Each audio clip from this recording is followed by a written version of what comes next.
aquí. Hermanas y hermanos, bienvenidos a, esta es la clase número 5 de la semana 3, el día 5, y el tema es Esperando en el Señor. A veces es muy difícil, suena un título bonito, ¿verdad? Esperando en el Señor, pero a veces es difícil vivir esa realidad. El tesoro de hoy, que es el versículo que está en Ezequiel 22:30, dice, y busqué entre ellos hombres, hombre que hiciese vallado y que se pusiese en la brecha delante de mí a favor de la tierra para que yo no la destruyese y no lo hallé. Lo repito, Ezequiel 22:30, y busqué entre ellos hombre que hiciese vallado y que se pusiese en la brecha delante de mí a favor de la tierra para que yo no la destruyese y no lo hallé. Está hablando el Señor Dios Jehová, um, que buscaba personas que intercedieran por,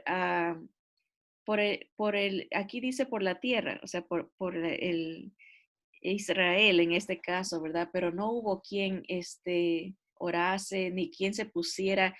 La palabra vallado es una pared, y la idea es como en inglés un gate, así como o un fence, sería como una barda.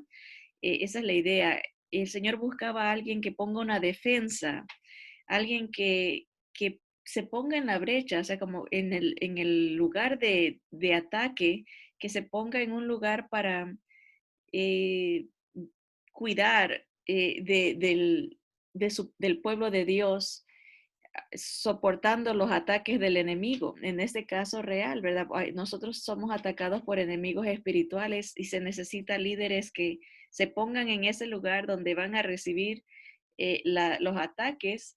Dios busca gente que los sirva de esa manera, pero en el caso aquí, en la historia de Ezequiel, el Señor no encontró a nadie que se pusiera en la brecha o que hiciese vallado, que una protección para el pueblo. Bien, hoy terminaremos el fundamento para la próxima semana, que es la semana 4. Gracias al Señor hemos avanzado rápido. Ya casi vamos a empezar un mes de estudio, de este estudio del corazón del creyente, un santuario de Dios. Y la semana 4 se enfocará en diferentes secciones del tabernáculo del desierto, el lugar de morada de Dios entre su pueblo elegido. Entonces va a ser interesante ir viendo poquito a poquito las diferentes secciones del tabernáculo. Dos grandes secciones del Éxodo se concentran específicamente en el tabernáculo. De los capítulos 25 al 31 se registran las órdenes relativas a la construcción que Dios dio a Moisés. De los capítulos 35 al 40 se registra la construcción. Entonces tenemos 6 capítulos desde el 25 al 31 que son para las instrucciones de cómo construir el templo, y del capítulo 35 al 40 la construcción misma. Ahora, podemos notar que aquí dice los 3 capítulos intermedios, o sea, el 32, 33 y 34, ubicados entre la revelación de Dios y la respuesta del pueblo, contienen una gran cantidad de información y funcionan como un paréntesis en el cual, como dice 1 Corintios 10:11, y estas cosas les acontecieron como ejemplo y están escritas para amonestarnos a nosotros, a quienes han alcanzado los fines de los siglos. O sea, esos 3 capítulos, como que la historia, hay un paréntesis en la historia de la instrucción del tabernáculo y la construcción del tabernáculo, pasa algo sumamente terrible, pasa algo sumamente desastroso y triste, pero como dice Pablo a los Corintios, lo que se escribe en la historia de los israelitas se escribió para amonestarnos a nosotros. Amonestación es un consejo, es para aconsejarnos a nosotros, a quienes han alcanzado los fines de los siglos. Ya estamos al final y el Señor quiere advertirnos, quiere aconsejarnos, quiere prevenirnos. Mientras Moisés estaba en la montaña con Dios, el pueblo le pidió a Aarón que le construyera un Dios con D chiquita, un ídolo. Y lo triste fue que Aarón lo hizo. Cuando Moisés descendió de la montaña, vio al pueblo bailando alrededor del becerro de oro y arrojó las tablas de piedra que contenían los 10 mandamientos y las rompió. Esa fue la reacción de Moisés al ver la degradación. Nuestra traducción no expresa la severidad de lo que estaban haciendo, dice danzando, pero lo que dice el original hebreo es que estaban teniendo orgías sexuales, andaban bailando desnudos alrededor del ídolo. Era algo terrible, era algo espantoso lo que el pueblo de Israel empezó a hacer. Ahora, Moisés estuvo en el monte 40 días y 40 noches. Eso nos dice la historia. Éxodo 32, 1, el versículo 1, dice que viendo el pueblo que Moisés tardaba en descender del monte, se acercaron entonces a Aarón y le dijeron, levántate, haznos dioses que vayan delante de nosotros, porque a este Moisés, el varón que nos sacó de la tierra de Egipto, no sabemos qué le haya acontecido. Vemos el pensamiento del pueblo, ¿no? Para ellos, Moisés estaba tardando mucho. Y vamos a ver después qué dice Dios acerca de cómo Dios ve las cosas. Para ellos había demora y se empiezan a inquietar y quieren otro Dios. En lo que están diciendo ellos, primero ven a Moisés como el que los libertó, no lo ven a Dios. Dice, a este Moisés, con desprecio, hasta como con coraje, este Moisés lo desprecian. Dice, el varón que nos sacó de la tierra de Egipto. No reconocen a Dios como el Dios que los libertó, sino que asignan al hombre la liberación. Y dice, y no sabemos qué le haya acontecido. Eso están hablando ellos. Bueno, la primera pregunta que nos hacen en el estudio es, ¿a quién buscó el pueblo cuando Dios detuvo a Moisés en el monte?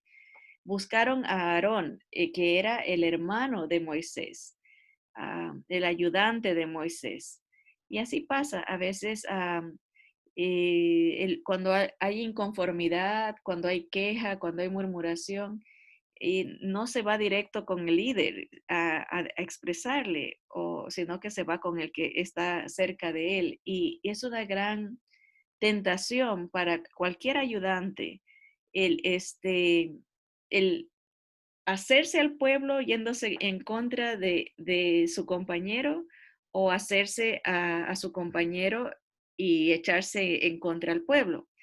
Hay esa dificultad de decisión porque por lo general todos nosotros queremos quedar bien con los demás. Es difícil irse en contra de la mayoría, ¿verdad? Entonces, es un peligro que siempre existe, especialmente cuando alguien llega a quejarse de otro compañero en milicia, en los campos de liderazgo.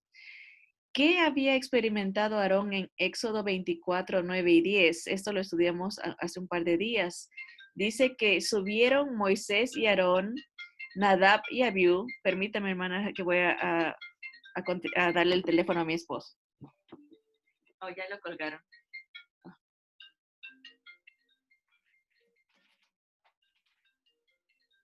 Ramón.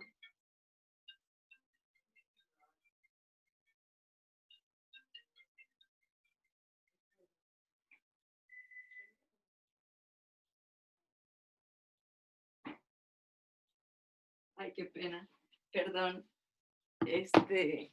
Por mejor hacer, bueno, después arreglamos ese espacio vacío en la grabación. Pero bueno, Aarón, en el libro de Éxodo 24, del 9 al 10, dice que subieron Moisés y Aarón, ahí están los dos, Nadab, Abiú y 70 de los ancianos de Israel, y vieron al Dios de Israel. Obviamente no cara a cara, porque nadie puede ver a Dios y vivir, ¿verdad? Pero vieron el, la gloria de Dios. Y dice, y había, estaba que sonaba. Y había debajo de sus pies como un embaldosado de zafiro, semejante al cielo cuando está sereno. Entonces, ¿qué experimentó Aarón?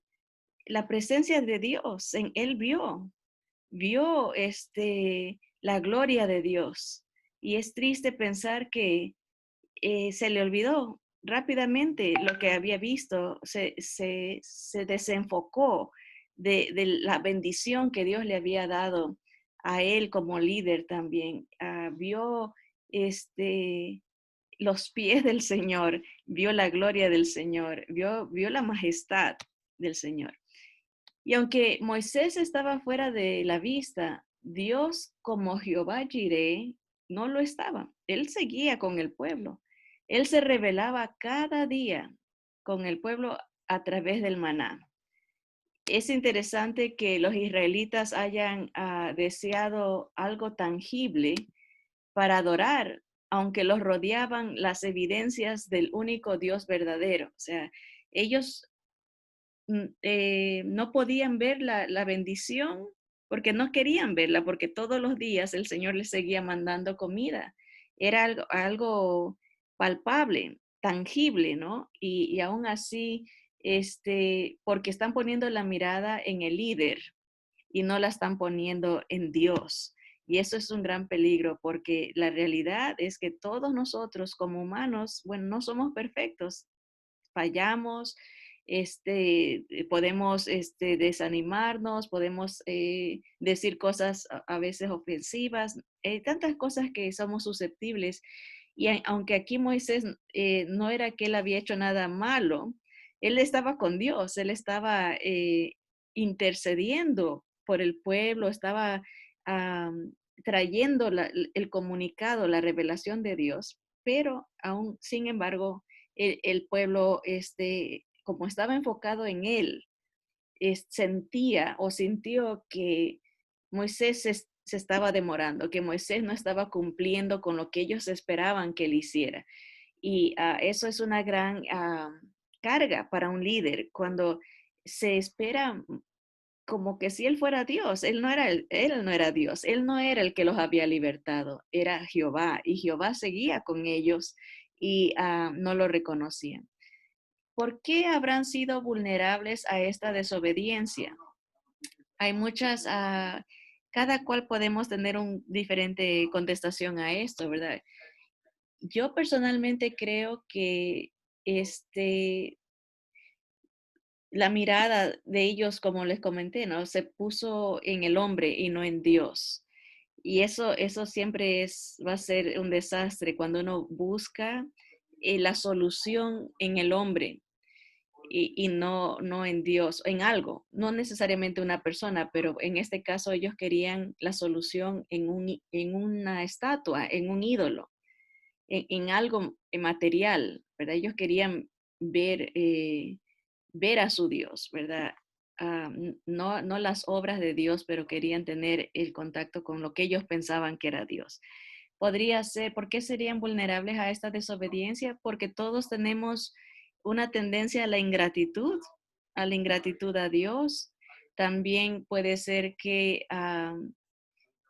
hay una actitud demandante siempre para el liderazgo, ¿verdad? A veces no nos conforma nada.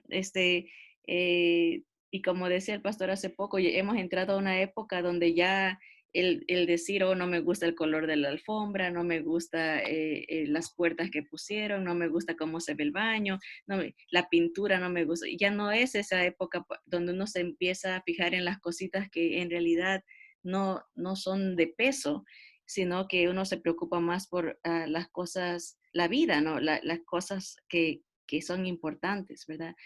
¿Cuál habrá sido, por qué habrán sido vulnerables a la desobediencia, a falta de fe, impacientes, puede ser, ya dijimos, demandantes, puede ser enfocarse en el ser humano, simple y llanamente rebeldes? El Señor nos va a decir la realidad por qué. y pero más adelantito lo vamos a ver. Dice, ¿qué les dijo Aarón al pueblo que hiciera? Éxodo 32, del 2 al 4, dice que Aarón les dijo, aparten los zarcillos de oro, o sea, los aretes que están en las orejas de vuestras mujeres, de vuestros hijos y de vuestras hijas, y traédmelos. Entonces todo el pueblo apartó los zarcillos de oro que tenían en sus orejas y los trajeron a Aarón, y él los tomó de las manos de ellos y le dio forma con buril e hizo de ello un becerro de fundición. Entonces dijeron, Israel, estos son tus dioses que te sacaron de la tierra de Egipto. O sea, Aarón se los dio y el pueblo cuando lo recibió se dijeron unos a otros, Israel, estos son tus dioses. Qué tremendo, ¿verdad? Es una traición, ¿verdad? Es un adulterio espiritual. ah, Escoger a otro en lugar del Dios que ya se les había revelado de diferentes maneras, como vimos en la primera semana, ¿no? Jehová Shammah, que es el Jehová Dios siempre presente, el león, que era el Dios altísimo, el Jehová Jireh, Jehová el que provee, Jehová Rafa, el Jehová el que te sana. Ya el Señor se había eh, presentado a ellos y aún así lo traicionan, ¿verdad? Repasemos lo que les había pedido el Señor que hicieran anteriormente. En la primera clase de esta semana vimos las ofrendas voluntarias. En Éxodo 25 del 1 al 8 dice Jehová habló a Moisés diciendo, di a los hijos de Israel que tomen para mí ofrenda de todo varón que la diere de su voluntad, de corazón, tomaréis mi ofrenda. Esta es la ofrenda que tomaréis de ellos, oro, plata, cobre, azul, púrpura, carmesí, lino fino, pelo de cabras, pieles de carneros, teñidas de rojo, pieles de tejones, madera de acacia, aceite para el alumbrado, especias para el aceite de la unción, y para el incienso aromático, piedras de ónice y piedras de engaste para el efod y para el pectoral, y harán un santuario para mí y habitaré en medio de ellos. Esa era la promesa del Señor. Ahora, es interesante que el enemigo de nuestras almas siempre desea copiar la palabra de Dios dando alternativas que aparentemente se ven o suenan parecidas a la voluntad de Dios. Dios había pedido que traigan ofrendas y Aarón les pide que traigan ofrendas parecidas, ¿no? De oro, les pide el oro. Pero siempre el enemigo robará de las bendiciones y formará ídolos que no honran a Dios, pero sí complacen la carnalidad temporalmente. La ofrenda que Dios quería que ofrecieran era para que Él hiciera morada en medio de ellos. O sea, esa era el trato, ¿no? Ustedes me hacen el tabernáculo, me preparan el lugar y yo hago morada en medio de ellos. Cuán típico de Satanás, ¿verdad? Robar las riquezas que Dios nos da, derretirlas y hacer que se adore a otro. Piensen en los aretes que están entregando sus riquezas para que se derritan y se forme un ídolo que van a adorar, ¿verdad? Al cual le van a dar la adoración y el festejo, ¿no? Dios tenía planes para esas riquezas, planes divinos, planes eternos, pero los israelitas se dieron a la tentación de adorar al regalo en lugar de adorar al dador del regalo. Vamos a aumentar aquí, en lugar de adorar al dador del regalo.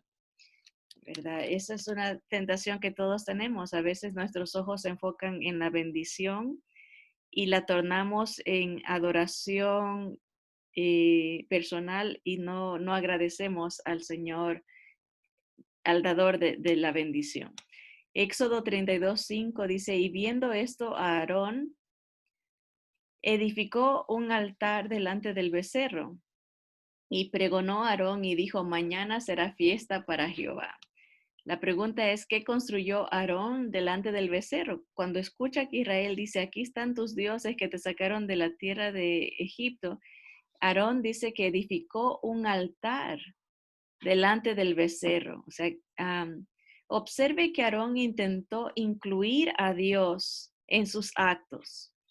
Hagamos de esto una fiesta a Jehová, dijo él.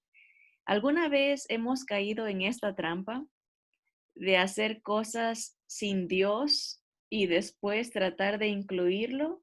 Yo pienso que sí, muchas veces, ¿verdad? A veces hacemos fiestas, por ejemplo, y después nos acordamos, uy, no, no, ni siquiera dijimos nada para darle gracias al Señor o o reconocer al Señor, ¿verdad? Sí, estamos en la bendición, pero nos olvidamos del que nos dio la bendición, ¿verdad? O a veces en cualquier otra cosa, ¿no? Se nos hace común recibir las bendiciones y ya a veces no las saboreamos como un gran, como lo que son, ¿no? Bendiciones de Dios, sino que ya nos creemos merecedores y siempre tenemos que tener examinar nuestro corazón de que el regalo no se convierta en un costumbrismo y que nos olvidemos de reconocer al dador o que lo querramos meter ahí como excusa, como decirlo, vamos a incluir a Dios para que se vea como que sí, sí lo tomamos en cuenta, cuando en realidad no. Era muy grave lo que Aarón está haciendo. Está queriendo incluir a Dios en algo que es contra Dios. Eso no se puede hacer. Dios no se contradice con su palabra y nunca comparte su gloria con nadie. Así que, ¿por qué le dijo Dios a Moisés que descendiera de la montaña? Ah, Vamos a leer esto en Éxodo 32, 7 y 8. Dice, entonces Jehová dijo a Moisés, anda, desciende, porque tu pueblo que sacaste de la tierra de Egipto se ha corrompido. Pronto, miren, para Dios el tiempo era poco. Dijo, pronto se han apartado del camino que yo les mandé. El pueblo decía, Dios se tarda mucho. Pero Dios dijo, era corto el tiempo, pronto se apartaron del camino que yo les mandé, se han hecho un becerro de fundición y lo han adorado y le han ofrecido sacrificios y han dicho, Israel, estos son tus dioses que te sacaron de la tierra de Egipto. ¿Por qué le dijo Dios a Moisés que descendiera de la montaña? Aquí está, porque el pueblo se había corrompido. Para los israelitas, Moisés se tardaba en descender, pero para Dios había sido un tiempo pronto, según el versículo 8. Diferentes perspectivas, la nuestra siempre será la errada, ¿no? El Señor, eran 40 días para el Señor, 40 días se le hace algo pronto. Así podemos analizar. A veces nosotros decimos, hoy esta prueba me ha durado, esta prueba de la pandemia ya lleva 60 días, es mucho, Señor. El Señor dice, 40 es pronto, ¿no? A veces es perspectiva, porque cuando estamos gozando, cuando estamos recibiendo las bendiciones, no le vamos a decir al Señor, ya llevamos 40 días, Señor, felices, es mucho, Señor. Ya ahí nomás el Señor va a decir, no, 40 días es poquito, ¿verdad? Depende en dónde está nuestro corazón, ¿verdad? Para Éxodo 32:1 dice lo que ya leímos, ¿verdad? Que el pueblo, viendo el pueblo que Moisés tardaba, para ellos era como que se demoraba, pero para Dios no. ¿Cómo llama Dios al pueblo en Éxodo 32:9? Miren lo que dice Éxodo 32:9. Dice, dijo más Jehová a Moisés, yo he visto este pueblo, que por cierto es pueblo de dura cerviz. Así, esa es la definición de Dios para el pueblo. Es un pueblo de dura cerviz. ¿Y qué le dijo Dios que quería hacer? En el versículo 10 nos da la respuesta. Ahora pues déjame que se encienda mi ira en ellos y los consuma. Y de ti yo haré una nación grande. A Dios estaba dispuesto a decir, Él conoce el corazón. Dice, este pueblo es de dura cerviz. Creo que no lo escribí, pero la cerviz es la nuca. Entonces hagan de cuenta cuando uno ha dormido mal y le duele la nuca, no se puede virar ni a la derecha ni a la izquierda y mucho menos alzar la cabeza porque la nuca está tiesa, ¿no? Está paralizada, duele. Entonces, cuando el Señor dice la nuca, ellos, la cerviz, ellos la tienen dura, es que no se humillan, no buscan a Dios, es la idea. No bajan la cabeza en búsqueda de Dios, en oración, en humildad, ni tampoco lo buscan, no alzan su cabeza al cielo para buscar las respuestas que vengan de Dios. Tienen dura la nuca. Y los quería consumir. Dijo, mejor aquí acabemos con esto. Y dice, y empecemos de nuevo contigo, Moisés. De ti haré una nación grande. Pero miremos la intercesión que hace Moisés por el pueblo en el versículo del 11 al 14 de Éxodo 32. Dice, entonces Moisés oró en presencia de Jehová, su Dios, y dijo, oh Jehová, ¿por qué se encenderá tu furor contra tu pueblo que tú sacaste de la tierra de Egipto con gran poder y con mano fuerte? Noten que el Señor le había dicho a Moisés, es tu pueblo que tú sacaste. Y Moisés le dice, Moisés no se lleva la gloria, le dice, no, es tu pueblo y tú lo sacaste. O sea que ahí están entre ellos dos conversando, ¿no? Y dice, tú lo sacaste de la tierra de Egipto con gran poder y con mano fuerte. ¿Por qué han de hablar los egipcios diciendo, para mal los sacó? Para matarlos en los montes y para raerlos de sobre la faz de la tierra.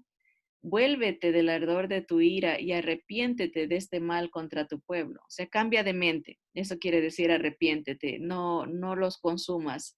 Dales otra oportunidad. Dice, acuérdate de Abraham, de Isaac y de Israel, tus siervos, a los cuales has jurado por ti mismo y les has dicho, yo multiplicaré vuestra descendencia como las estrellas del cielo, y daré a vuestra descendencia toda esta tierra de que he hablado, y la tomarán por heredad para siempre. Entonces Jehová se arrepintió, cambió de mente del mal que dijo que había de hacer a su pueblo. O sea, sí reconoce. Esto se puede considerar como una prueba para Moisés, ¿no? Dios, Jesús mismo a veces, estaba leyendo ayer que le dice a Felipe cuando está la multitud con hambre, le dice, ¿qué vamos a hacer, Felipe? ¿Qué les vamos a dar de comer? Y dice el comentarista, Juan, el que escribe el libro, dice, esto lo dijo para probar a Felipe, porque él ya sabía lo que iba a hacer. Entonces, a veces Dios nos pone en esa para ver nuestro corazón. Aquí se ve un corazón de Moisés ah, sumiso al Señor. Dicen, tú, basado en su palabra, le dijo, tú has dicho esto, que tú los vas a bendecir, que tú eres su Dios, que tú los vas a guardar, que tú los vas a multiplicar. Tú has dicho, es la palabra. Moisés pasó la prueba excelentemente porque usó la palabra de Dios y lo reconoció a Dios. Nunca se llevó en la gloria, dijo, tú los sacaste, tú los has cuidado, ¿verdad? Y el Señor le concede a este gran intercesor, nos enseña a Moisés cómo interceder usando la palabra de Dios. Señor, tú eres fiel a tu palabra, tú has prometido esto. Y, pero no, Moisés hizo algo, aunque él intercedió por el pueblo, la, la justicia que Dios puso en el corazón de Moisés a hacer, lo llevó a tomar pasos de corrección. O sea, cuando el amor que él tenía por el pueblo llevó a interceder, pero no fue imparcial, o más bien no fue parcial, no se hizo al pueblo como Aarón, que consintió el pecado. Vamos a ver la reacción de Moisés. Dice, ¿qué hizo Moisés con el pueblo? Éxodo 3:20 dice, y tomó el becerro que habían hecho y lo quemó en el fuego, o sea, lo deshizo, y lo molió hasta reducirlo a polvo, que esparció sobre las aguas y lo dio a beber a los hijos de Israel. Algo duro, amargoso, ¿verdad? El oro es, aunque sea polvo, ¿verdad? Ha de ser rasposo, no sé, algo amargoso, que los hizo ellos como sufrir la consecuencia de su desobediencia, a recordarse que la amargura que ellos traían al pueblo al haber desobedecido. Éxodo 32, 26 al 28, miren, aún más Moisés toma medidas de corrección, de, eh, de juicio, en este caso, sería como de sentencia, más bien esa sería la palabra más correcta. O sea, esto se merecían ellos y él nomás ejecuta la sentencia que ellos se merecían. Y dice el versículo 26 de Éxodo 32 en adelante. Éxodo 32, del 26 en adelante, dice, se puso Moisés a la puerta del campamento y dijo, ¿quién está por Jehová? Júntese conmigo, el que esté, o sea, ahora sí van a tener que decidir. El que quiera a Jehová como su Dios, véngase conmigo, y el que no, pues al otro lado. Dice, y se juntaron con él todos los hijos de Leví, o sea, la tribu de Leví fue la única que dijo, nosotros estamos con Jehová. Dice, y él les dijo, así ha dicho Jehová, el Dios de Israel, poned cada uno su espada sobre su muslo, pasad y volved de puerta a puerta por el campamento y matad cada uno a su hermano y a su amigo y a su pariente. Y los hijos de Leví lo hicieron conforme al dicho de Moisés y cayeron del pueblo en aquel día como 3,000 hombres. O sea, Leví fue el instrumento que Dios usó para ejecutar la sentencia sobre los desobedientes, los que posiblemente probablemente fueron los que participaron de esta orgía, iban a ir puerta por puerta. O sea, nunca las consecuencias del pecado pasan por desapercibidas. Alguien tiene que pagar la sentencia de la desobediencia. En este caso, fueron de su propia familia. A veces, o sea, en este caso, hermano es del mismo pueblo, era del mismo pueblo, a sus amistades, a sus parientes. Y nos habla un poquito, ¿no? Sí, el Señor nos ha puesto para interceder, pero llegan los momentos en que el Señor mismo indica, ¿no? Esto es lo correcto que debes de decirles, esto es lo correcto que debes de advertirles o esto es lo correcto que los cambios que se deben de hacer. Aquí se acaba tiene que haber una muerte de algo, por ejemplo, puede ser una muerte alguna relación, una muerte que uno dice, eso no te conviene, esto no, a lo mejor puede ser de una manera de pensar, se tiene que acabar eso, o sea, tiene que morir lo que causó el, el distanciamiento del Señor con el pueblo, ¿no? Ahora, para nuestra memoria, ¿qué tribu estuvo del lado de Jehová? La tribu de Leví. Por esa razón es que esta tribu va a ser elegida para servir al Señor. Cuando uno se identifica con Dios, el Señor lo usa, el Señor lo bendice para darnos participación en su obra. ¿Cuántos murieron por esta desobediencia en particular? La Biblia nos dice que cayeron aquel día como 3,000 hombres, más o menos, fue el pago, ¿verdad? Fue la sentencia que sufrió el pueblo. Esto fue lo que el pueblo hizo mientras Dios planificaba que participaran de una tarea divina, la construcción del tabernáculo. Con el recuerdo de su pecado fresco en su mente, qué excelente oportunidad para que Dios les enseñara una lección directa sobre el costoso sacrificio de la reconciliación. Y cuando viene la historia del tabernáculo, Dios les va a enseñar que alguien tiene que morir, o alguien inocente, ¿verdad? Un corderito, un becerrito, que no tenía la culpa, como en figura de lo que el Señor iba a hacer por nosotros. Cuesta mucho, le costó mucho al Señor Jesús, le costó su vida para que nosotros podamos tener reconciliación. Es muy costoso la sentencia sobre nuestro pecado. Pero la humildad, en este caso, como en el pueblo de Israel, sufrió un golpe duro por su desobediencia. Tuvieron que tomar esa agua con granos, con polvo del oro. Tuvieron que sufrir la muerte de seres queridos. Esa les sirvió para que aprendieran humildemente a ver lo que cuesta el costo del pecado. Dice, la humildad suele hacernos más dispuestos a recibir las enseñanzas. ¿Creen ustedes que ahora que han pasado por este sufrimiento y viene la construcción del templo, están ellos más susceptibles a lo que el Señor les va a enseñar? Pero vamos a terminar la lección de hoy con una perspectiva del Nuevo Testamento. Leamos primero a los Corintios 10, del 1 al 13, perdón. Primero a los Corintios 10, del 1 al 13. Dice así: porque no quiero, hermanos, está hablando Pablo, dice, que ignoréis que nuestros padres todos estuvieron bajo la nube y todos pasaron el mar y todos en Moisés fueron bautizados en la nube y en el mar y todos comieron el mismo alimento espiritual y todos bebieron la misma bebida espiritual, porque bebían de la roca espiritual que los seguía, y la roca era Cristo.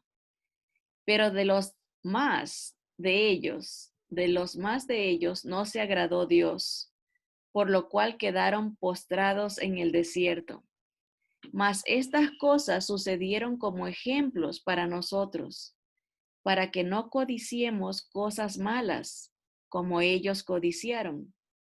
Ni seáis idólatras, como algunos de ellos, según está escrito, se sentó el pueblo a comer y a beber y se levantó a jugar. Ahí está esta historia que acabamos de ver. Ni forniquemos, como algunos de ellos fornicaron y cayeron en un día 23,000. Esta va a ser otra historia, o sea, las desobediencias siguen. Dice, ni tentemos al Señor, como también algunos de ellos le tentaron y perecieron por las serpientes. Ni murmuréis, como algunos de ellos murmuraron y perecieron por el destructor. Y estas cosas les acontecieron como ejemplo y están escritas para amonestarnos a nosotros, a quienes han alcanzado los fines de los siglos. Así que el que piensa estar firme, mire que no caiga. Entonces vemos algunas advertencias, ¿verdad? A, aquí a no codiciar. Esa es el primer pecado, no codiciar, querer cosas que no son nuestras, no conformarnos con las cosas que nos da Dios. La otra pecado es la idolatría, darle el lugar que se merece Dios a otra cosa. Por lo general vamos a ser nosotros, porque es o Dios o nosotros, nuestra voluntad o la voluntad de Dios. Otra cosa que hicieron fue fornicar, ¿verdad? Espiritualmente es adorar a otra persona, es adulterar, o sea, traicionar sería la idea, ¿no? Como algunos de ellos fornicaron. Ni tentemos al Señor, ¿verdad? O sea, es el hacer cosas que uno sabe que están mal, pero las sigue haciendo porque dice, ¿sabes qué? El Señor es bueno y Él me va a perdonar. Y eso no funciona así, ¿no? El Señor quiere que lo obedezcamos, ¿verdad? Y aquí viene otro, la murmuración. No murmuréis, estarse quejando, ¿verdad? Aquí en este caso murmuraron en contra del líder, ¿verdad? El Señor permitió que sufrieran. Pero todas estas cosas fueron como ejemplo para nosotros, para que el que crea de nosotros estar firme, pueda que sí esté firme, pero mire que no caiga, ¿verdad? O sea, que no haya que no caiga en estas desobediencias. ¿Por qué? Dice, tenemos esta promesa, que no os ha sobrevenido ninguna tentación que no sea humana. No hay ninguna tentación que no podamos resistir. Esto hablando de tentaciones, ¿verdad? No de pruebas. Las tentaciones no son más fuertes que de nuestra humanidad, pero fiel es Dios, que no os dejará ser tentados más de lo que podamos resistir, sino que dará también juntamente con la tentación la salida para que podamos soportar. ¿Para qué se registraron estas cosas? Para nosotros, según el versículo 6, dice como ejemplo. Estas cosas sucedieron para que sean ejemplo para nosotros. Y antes de juzgar el pecado de los israelitas, ¿qué nos dice el versículo 12? Que si pensamos que estamos firmes, estemos atentos de que no vayamos a caer en en estos mismos pecados. ¿Cuál es nuestra seguridad cuando nos acosa la tentación? Cuando tal vez sintamos que Dios está demorando mucho en contestar, cuando tal vez pensemos que el líder está fallando o que tal vez pensemos que queremos ver algo más palpable de lo que ya Dios nos está mostrando o está renegando de alguna bendición que Dios ya nos dio y queremos más, queremos olvidar, cuando seamos tentados a olvidarnos de Dios y poner nuestros ojos en cosas materiales, ¿cuál es nuestra seguridad cuando nos acosen esa tentación? Bueno, este versículo 13 de 1 Corintios 10 dice que no, esa tentación no es más fuerte de lo que podemos resistir, porque fiel es Dios. No es porque somos nosotros fuertes, es porque Dios es fiel y no nos va a dar una tentación más fuerte de lo que podamos resistir. Aunque Dios no tienta a nadie, la palabra correcta sería, Él no va a permitir una tentación más fuerte de lo que podamos resistir, porque juntamente con la tentación da la salida. O sea, cada tentación tiene una puerta que nos permite escapar, una tentación, una puerta que nos permite soportar lo que el enemigo está poniendo en nuestra mente como una tentación. Así que todo esto para preparar nuestro corazón. Acuérdense que el tema de la semana era corazones preparados. Para poder construir el tabernáculo, tenemos que asegurarnos que nuestro corazón esté limpio de todas estas cosas para que el Señor pueda habitar en él y ser glorificado. Vamos a orar. Señor, te damos gracias, Padre, porque vivimos en el tiempo de la gracia, Señor.